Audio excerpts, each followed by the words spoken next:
7/11/2025 আমাদের বিশালগড় কাউ মার্কেটে একটি ঘটনা হয়, যেখানে কিছু লোক আমাদের বিএসএফ এর লোকের উপর হামলা করে এবং সেখানে তাদের গাড়ির ভাঙচুর করে।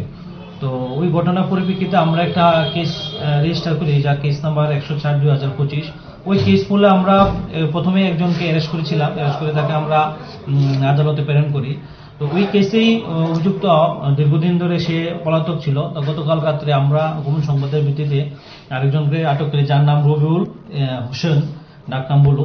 তাকে আমরা তার বাড়ি থেকে গতকাল রাত্রে অ্যারেস্ট করি এবং আজকে আমরা পুলিশ রিমান্ড চেয়ে তাকে আদালতে প্রেরণ করছি। এমনিতেই সর্বমোট কতজনের নামে মামলাটা হয়েছিল? মামলা হয়েছে প্রায় 4 থেকে 5 জনের বিরুদ্ধে এবং আদার্স তাদের বিরুদ্ধে আমরা তদন্ত করে এবং ফুটেজ দেখে যারা এই কেসের সঙ্গে যুক্ত আমরা অতি সত্ত্বর তাদেরকেও আমরা অ্যারেস্ট করে তাদের বিরুদ্ধে আমরা আইনগত ব্যবস্থা নেব। এই পর্যন্ত বিশালগড় থানা কতজনকে আটক করেছে? এই পর্যন্ত 2 জনকে আমরা আটক করেছি, বাকিরাও আমরা খোঁজখবর নিচ্ছি, তারা পলাতক আছেন, তাদেরকেও আমরা অতি সত্ত্বর অ্যারেস্ট করে আমরা আদালতে প্রেরণ করব। কালকে যাকে অ্যারেস্ট করেছেন মানে পুরো বাড়ি কোথায়?